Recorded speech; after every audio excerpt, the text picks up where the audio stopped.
Mana Umidaxon Teshaboyevani butun ish faoliyatidan, qanday ish olib borayotganliklaridan, bir kitobxon sifatida, yozuvchi sifatida, ijodkor sifatida xabardormiz. U kishi jamoat orasida ham ijtimoiy ishlarni nihoyatda faollik bilan mamlakat miqyosida hech erinmasdan, hech bir ishni orqaga surmasdan yoki orqaga tashlamasdan doimo o'z vaqtida dolzarb vazifalarni dolzarb paytlarda bajarishga harakat qilayotganliklarini ko'raman. Mana hozir Umidaxon 50 yoshni to'ldirganliklarini eshitdim. Bu kishini mana bu 50 yosh bilan chin dildan tabriklayman. İşlariga juda katta muvaffaqiyatlar tilayman. Umrlari uzoq bo'lsin va mana bunaqa Umidaxonga o'xshagan mutaxassis insonlar mamlakatimizda tobora ko'payib, barcha ishlarni o'z qo'llariga, o'z ixtiyorlariga olishayotgani hammani xursand qiladi. Xalqimiz bundan juda katta manfaatdor. Rahbarlarimiz ham ularning ishlaridan xursand va minnatdor. Biz mana shu jarayonlarda Umidaxon Teshaboyevaga kuch-quvvat, 50 yoshida yana ham zo'r g'ayrat, hormay, tolmay kitobxonlar bilan O'zbekistondagi barcha darajadagi kutubxonalar bilan faol ishlashda va ularning ishlarini eng yuksak saviyada yo'lga qo'yishlarida kuch-quvvat, g'ayrat, uzoq umr tilaymiz. Bugun O'zbek ziyoli ayollarini yorqin vakillaridan biri Umidaxonim tabri yoshga kirayotgan ekan.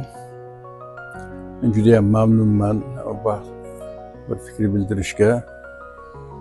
Bugün endi biz Umidaxon deganda O'zbekiston Milliy Kutubxonasini tushunamiz. O'zbekiston Milliy Kutubxonasi deganda ko'z oldimizga Umidaxon keladi. Mana shu ulkan xo'jalikni, ulkan korxonani kichkina jussasi bilan pahlavonlarcha yelkasida ko'tarib kelayotgan Umidaxon o'zini serg'ayratligi bilan, tashabbuskorligi bilan, tinib tinchimasligi, jonkuyarligi bilan muvaffaqiyat bilan rivojlantirib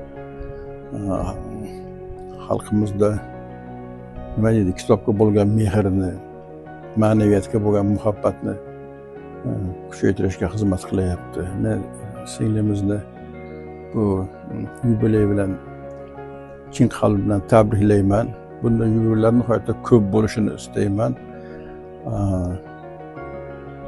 Va Umidaxonga o'xshagan jonkuyar, millatparvar ayollarimiz safi kengayishini, ular qanday orzu havaslari bo'lsa, o'zlarini farzandlarini kelajagini qanday ko'rishni istasa, mana shu orzu havaslariga erishishlarini, ularning ro'yobga chiqishlarini tilayman. Umidaxon, salomat bo'ling. Salomat bo'ling. Faoliyatingizga baraka.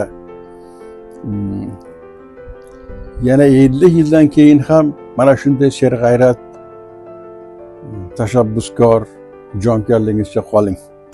Umidaxon azizim, sizni tavallud kuningiz bilan tabriklayman chin qalbimdan. Endi siz eng chiroyli yoshda ekansiz. Ilohim, mana bizani yoshlikka yetib boring, undan o'tib keting. Mana qilayotgan ishlaringiz butun dunyoga tarqaladi. Bu kitob degan narsa butun odamzod bor bo'lsa, o'sha yerda kitob bo'ladi. Ilohim, shu ishlarni qilib hech charchamang. Har bitta qilayotgan ishingiz bu Xudoyimni dargohida qabul bo'lsin. O'zingiz sog' salomat bo'ling, bolalaringizni rohatini ko'ring. Har bitta o'g'lingizdan shuncha chiroyli ishlarni ko'ringki, o'zingiz hayron qoling. Qandoq bo'ldi, tarbiya qilgan ekanman deb xursand bo'lib, o'rtog'ingizlar bilan birga baxtli yashab yuring. Bugun mana shunday o'ziga xos inson 37 millionlik yurtdoshlarimizdan biri, millatimiz, fanimiz, umuman ijodiy faoliyatda jonkuyar Umidaxon 50 yoshga kiritdilar. Men u kishini 50 yoshga kirganlar haqidagi ma'lumotni eshitmaguncha bu haqda o'ylamagandim ham, ishonmagandim ham, bilmagandim ham. Bu ham tabiiy, chunki u kishi o'zlari buni biladilarmi, yo'qmi? O'zbekistondagi eng bir qanaqadir muqaddas, qanaqadir bir o'ziga xos muhitda doim yuradilar. Bu kitoblar dunyosi, kitoblar dengizi desak ham bo'ladi. Va albatta mana shu muhit u kishini bunday yosh, harakatchan va doimo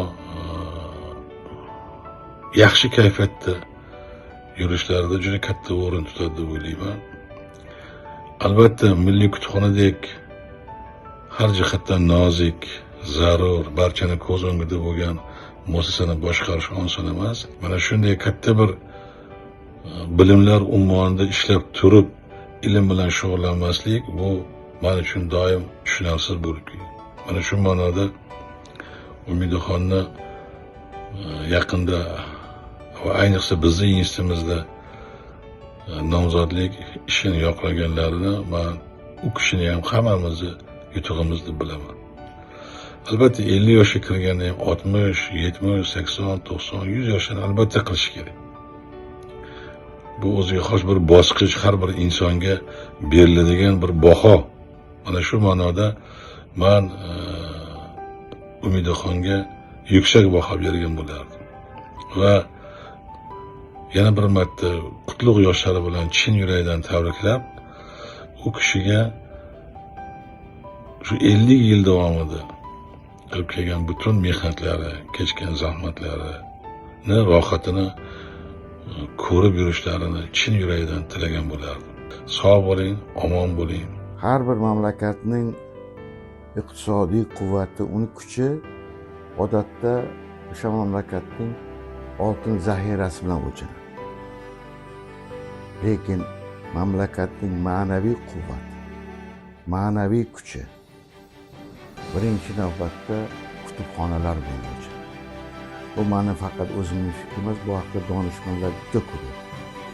Va yana aniqroq aytsak, o'sha mamlakatdagi kutubxonalarning a'zolarining soni bilan ma'naviyatni kuchi, o'sha mamlakatdagi ma'naviyatni qudrati haqida tushunchalarga ega bo'lishi mumkin. Endi bu kutubxonalarning qanday bo'lishi albatta kutubxonadagi ishlaydigan insonlarning faoliyati bilan bog'liq. Bugun men Alisher Navoiy nomidagi O'zbekiston Milliy kutubxonasini rahbari, uning bekasi bo'lmish Umidaxon muborak yosh bilan tabriklashdan oldin albatta menga juda hamisha katta ta'sir ko'rsatgan Turkiy xalqlarining qudratli, juda zalvorli dostoni bo'lmish o'sha Dada Qo'rqutdagi bir nasihatni eslayman. Bir insonni yetuk komilligini ko'rib, unga bir so'z aytishdan oldin uni shu darajaga yetkazgan, uni tarbiyasiga egalik qilgan insonlarni eslang deb aytadi Dada Qo'rqutdagi bir donishmand mo'ysafid avliyo chol. Shu ma'noda men so'zimni shu tabriklarni aytishdan oldin albatta Umidaxonni mana shu bugungi kunga uni diqqatga sazovor insonga aylantirgan otasini, u kishi ham o'qituvchi bo'lgan, Agrar universitetida dars bergan Olimjon akani, Alloh u kishini rahmatiga olsin. Onalari Rahimaxon ayani o'sha til va adabiyotdan dars bergan insonlarni eslayman. Umrlari uzoq bo'lsin. Albatta bu kutubxona, kitobxona meni o'zimni hayotimdan kelib chiqsak, bu bilmayman. Bu bir ikkinchi universitet diplomini bergan buni bir juda mashhur yozuvchilar aytgan, hatto Bredberi degan mashhur yozuvchi aytganki, men hali o'quv dargohidan o'qishdan oldin, uni diplomini olishdan oldin necha kutubxonalarni diplomini olganman deganman. Men ham 55 yillik Milliy kutubxonani bir a'zosi, o'quvchi a'zosi sifatida bugun shu Umidaxon Olimjonovnani yaxshi kunlar bilan tabriklar ekanman. Uning shogirdlariga, uning farzandlariga havasim keladi, chunki shunday bir yaxshi kunda har kuni ko'rinib turgan faoliyatlarni, o'sha mana hozir internet tufayli hamma narsani ko'z o'ngimizda bo'ladi. Milliy kutubxonadagi tadbirlar, Milliy kutubxonadagi kitob taqdimotlari, har birida juda ko'pida Umidaxonni o'zi bosh qosh bo'layotganini ko'rib turibman. Men o'zim o'sha taqdimotlarni juda ko'plarida qatnashib, ko'ngil so'zlarimni aytganman va umid qilamanki, mana shu kutubxonani ravnaqi mana shunday insonlarning faoliyati bilan bog'liq. Men aytmoqchimanki, ularning yo'llari uzoq bo'lsin. Shogirdlari faqat Toshkentda yoki faqat O'zbekistonda emas, bugun dunyoning darvozalari ochiq. Ularning shogirdlari dunyoning barcha qit'alarida, barcha o'sha kitob bilan bog'liq dargohlarda ko'payib boraversin va yana bir bor qaytib takrorlayman, umr yo'llari uzoq bo'lsin, faoliyatlari porloq bo'lsin. Umidaxon, tug'ilgan kuningiz qutlug' bo'lsin. Bahor ayyomida dunyoga kelgan ekansiz. Ya'ni yasharish, ko'karish, ulg'ayish faslida. Bunday fasl albatta o'sha insonlarning o'zida ham, ularning tabiatlarida ham, muomalalarida ham aks etadi. Va bu narsani biz ko'rib turibmiz. Doimo sog' bo'ling. Mana shunday go'zal bir ma'naviyat o'chog'iga rahbarlik qilib kelyapsiz. Ishlaringizda omad tilaymiz. Va kutubxonani o'quvchilari nihoyatda ko'p bo'lsin va sizni atrofingizda jipslassin va mana shu ulug' mamlakatimizdagi ana shu ulug' o'sha ishlarga o'zingizni munosib hissangizni qo'shishni Xudoyim doimo nasib qilaversin. Sog' bo'ling. Men bir kuni bir davrada o'tirdim, bir odamni tanishtirishdi, bu sobiq jurnalist falonchi deb. Keyin u odam kuldida, jurnalistning sobig'i bo'lmaydi dedi. Shu ma'noda men ham aytmoqchiman, bir paytlar mana shu kutubxonada ishlaganman. O'zimni hozir ham sobiq kutubxonachi emas, mana shu kutubxonaning bir a'zosi deb bilaman. Bu singlimiz Umidaxon shu kunlarda mana yaxshi bir yoshga to'layaptilar ekan. Hali bu umrda eng o'rtasi deb tasavvur qilsak ham bo'ladi. Sababi shundaki, shu bizning sohalar shu yoshga kirganda odam kamolga yetar ekan. Mana Umidaxon ayni kamolat yoshida ekan. Hali uzoq yillar mana shu kutubxonamizga, bu faqat bizni mana shu milliy kutubxonaga emas, butun respublika kutubxonalariga bu kutubxona metodik rahbar hisoblanadi.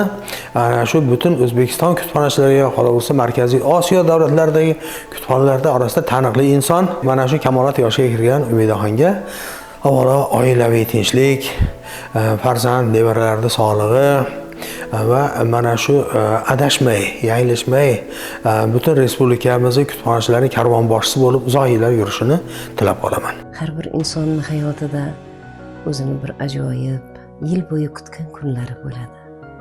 Shuni bittasi shu dunyoga kelgan kun, tug'ilgan kun. Allohim tomonidan bir ajoyib yelkasiga buyuk bir mas'uliyatlarni yelkalagan bandalar qatoriga qo'shib dunyoga yaratgan kuni, masalan, yashash uchun. Umidaxonni ham mana shunday tavallud kunlari hammamiz uchun quvonch bo'lib turibdi. Hammamiz uchun ham bayram bo'lib turibdi. Chunki Umidaxonni O'zbekistonda deyarli bilmagan odam yo'q. Umidaxon kirmagan joylar, yurmagan viloyat, tumanlar yo'q. Xorijlarda juda ko'p joylarda bo'lgan. Chunki Umidaxonni qilayotgan ishlari hammasi shu bir savob ishlar, ya'ni ilm, ma'rifatni dunyoga tarqatish yo'lidagi juda bir ezgu bir harakatlardir.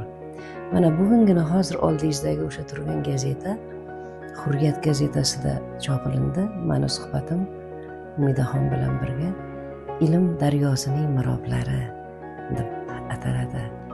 Mana bugungi kundagi mana shu juda katta umrga ega bo'lgan milliy kutubxonamizda bosh bo'lish, ayol kishini bosh bo'lib o'tirishi, rahbarlik qilishi juda ham bir quvonchli hodisa. Qadimda ayollar o'sha nur ko'rmasdan nurga intilib o'tgan, lekin hozir mana shu ayollarimiz uchun hamma imkoniyatlar berib turilibdi, hamma imkoniyatlar yaratilingan. G'afurg'ulomni opalari bo'lardi, Bahrinisa opa. Ular o'sha kutubxonalarni boshqarardilar-da, biz yosh paytimizda. Juda vazmin, muloyim, nihoyatda donishmand ayol edilar. Shu ayolga rosa havasim kelardi. Men endi nima demoqchiman? Mana shu Umidaxonimni timsolida men ana shunday donishmand ayollarimizni qiyofasini ko'raman. Umidaxonimni qalbi, turishi dunyoga, hayotga bo'lgan bahor gullariday go'zal muhabbat bilan muzayyam bo'lib ketgan. Har qadamida shu muhabbatni mehr berib ketadi odamlarga. U kim bo'lishidan qat'iy nazar.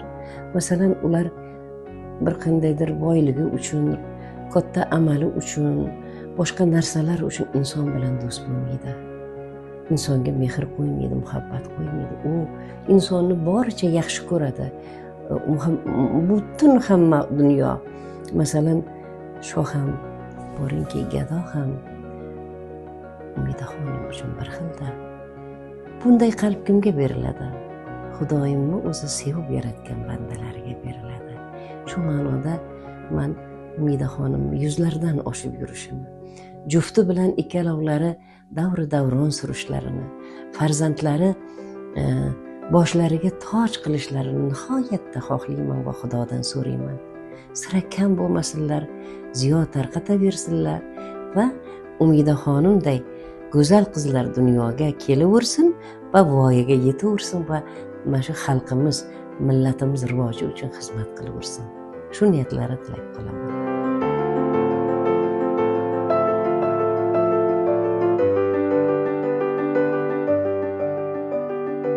Дорогая, глубоко уважаемая Умида Алимджановна, разрешите мне от всей души поздравить вас с замечательным юбилеем.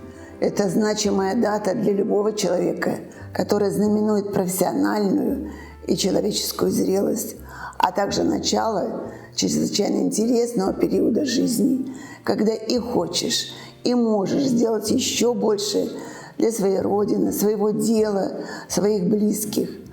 Возглавляемую вами Национальную библиотеку Узбекистана имени Алишер Наваи и библиотеку имени Владимира Маяковского связывают крепкие партнерские связи. Именно ваша библиотека стала нашим главным проводником в мир библиотек Узбекистана. Нам удалось наладить работу по самым разным направлениям, не только с вашими коллегами из Национальной библиотеки, но и установить сотрудничество с информационно-библиотечными центрами Самарканда и Хорезма, за что вам отдельное спасибо. В рамках подписанного нашими библиотеками соглашения о сотрудничестве мы находимся в постоянном профессиональном и человеческом контакте.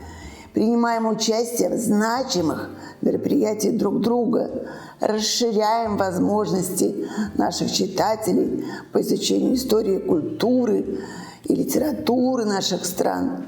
Хочу пожелать вам, дорогая Умида, здоровья, мирного неба, процветания прекрасному Узбекистану, благополучия и дальнейшего развития Национальной библиотеки имени Алишера Наваи. Знаете, что мы всегда вас ждем в далеком, но таком теплом Санкт-Петербурге. Дорогая Умида Алимджановна, от себя лично, от имени коллег, от Национальной библиотеки Белоруссии поздравляю с прекрасным праздником, с днем рождения.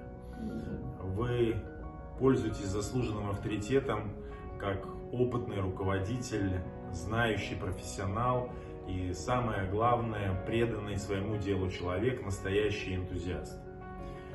Я благодарен вам за то гостеприимство, с которым вы всегда принимали нас, белорусов, и лично я ощутил это на своем опыте в вашей прекрасной стране.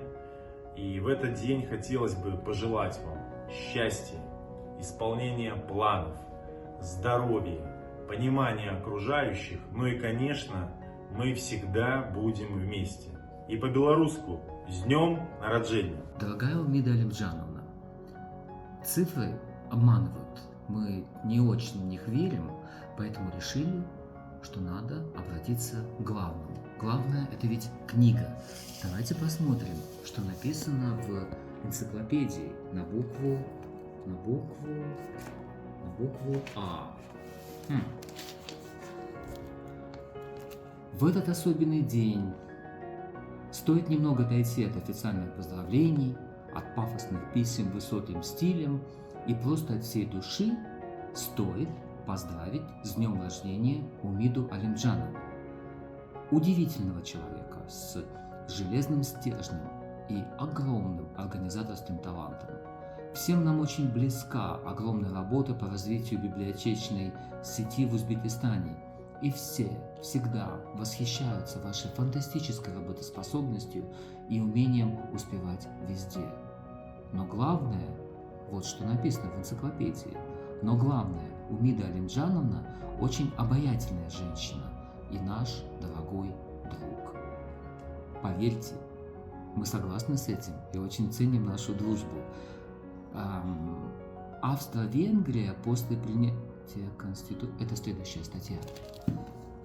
Дорогая Умида Алимджановна, от всего сердца поздравляем вас с днем рождения, любим вас, очень уважаем и очень рады, что нам довелось поработать с вами. Уюта в доме, счастья и света в ваших глазах. Дорогая, глубоко уважаемая Умида Алимджановна, разрешите мне в этот прекрасный, замечательный весенний день поздравить вас с великолепным юбилеем.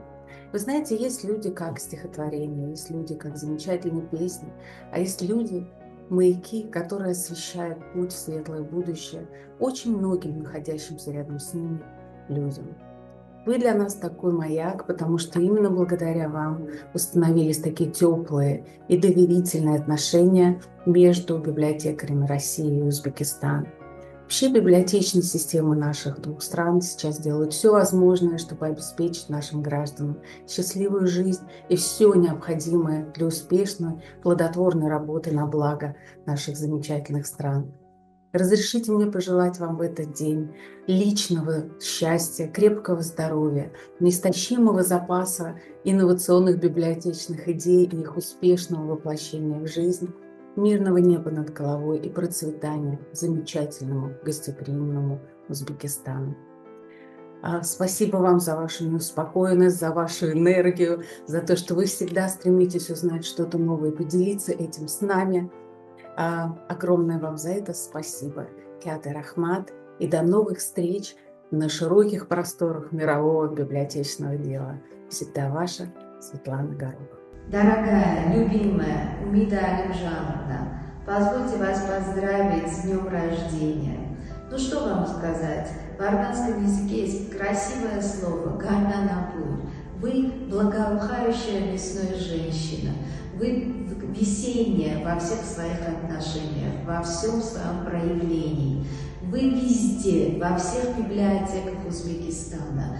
Вы координируете все. Мы вас видим во всех этих начинаниях, где вы главенствующие роли. Я вам желаю в первую очередь крепкого здоровья, не останавливаться в своих достижениях. А самое главное, я желаю нам всем мирного неба над головой, чтобы все, что мы делаем, все, что мы творим, все, что мы притворяем в жизнь, имело бы свой смысл. С днем рождения, дорогая Умида Алимджановна. Қадірлі Умида Алимжанқызы, сізді мерейлі датаңызбен Қазақстан Республикасы ұлттық кітапханасының ұжымының атынан, Қазақстан кітапханалар одағының атынан және өзімнің атынан шын жүректен құттықтаймын. Орта Азиядағы ең ірі үлкен Наваи атындағы Өзбекстан мемлекетінің ұлттық кітапханасын жаңа деңгейге көтеріп, Өзбекстандағы кітапхана саласын дамытуға қанша жылдан бері еңбек сіңіріп келе жатырсыз.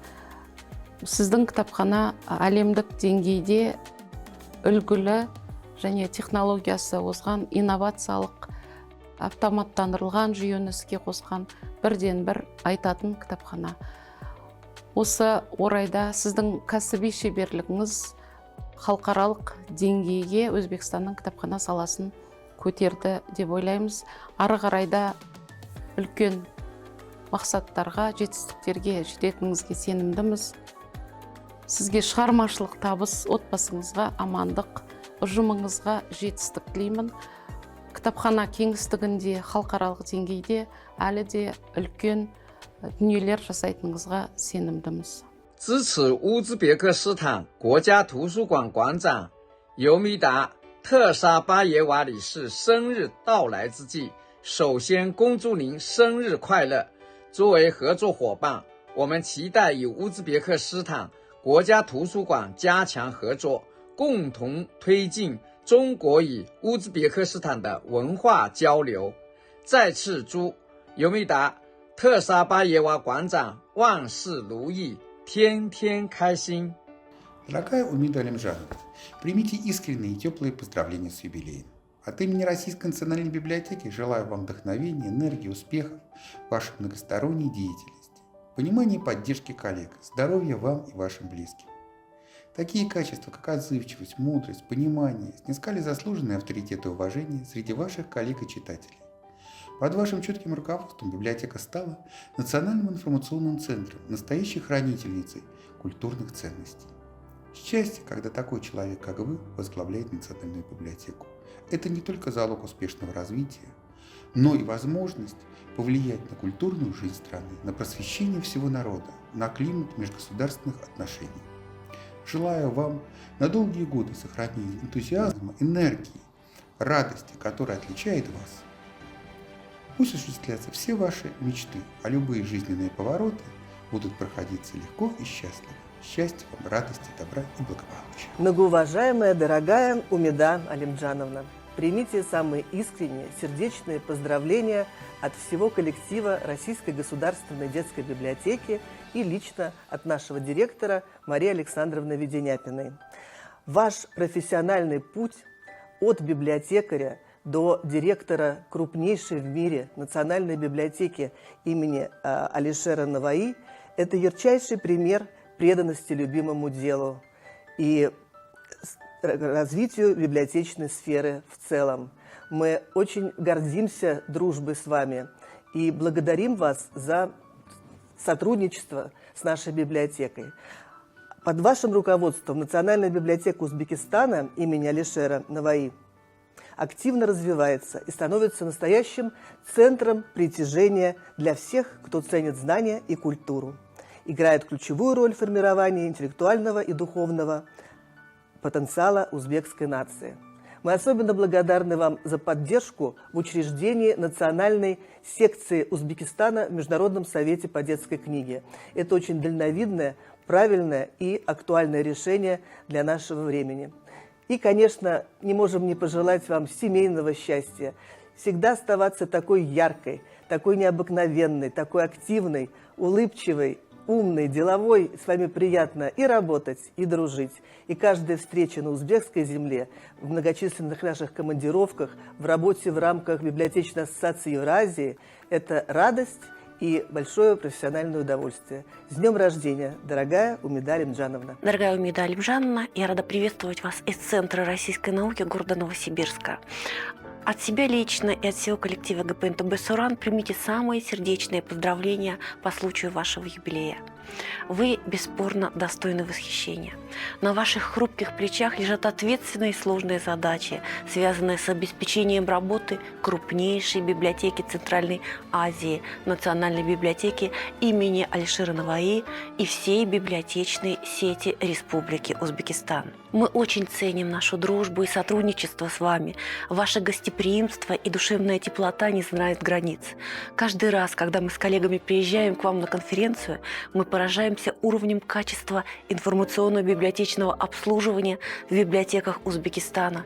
И это, несомненно, ваша заслуга. Ваши профессиональные и организаторские способности помогли создать дружный коллектив и достичь успехов в реализации различных проектов по цифровой трансформации библиотек. Мы желаем вам личных благ, процветания, добра. Пусть дело, которым вы отдаете все свои душевные силы, опыт и знания, приносит радость и желание новых профессиональных свершений, а ваш жизненный путь освещает яркие лучи человеческого счастья, благополучия и везения. С днем рождения, дорогая Умида Алимджановна!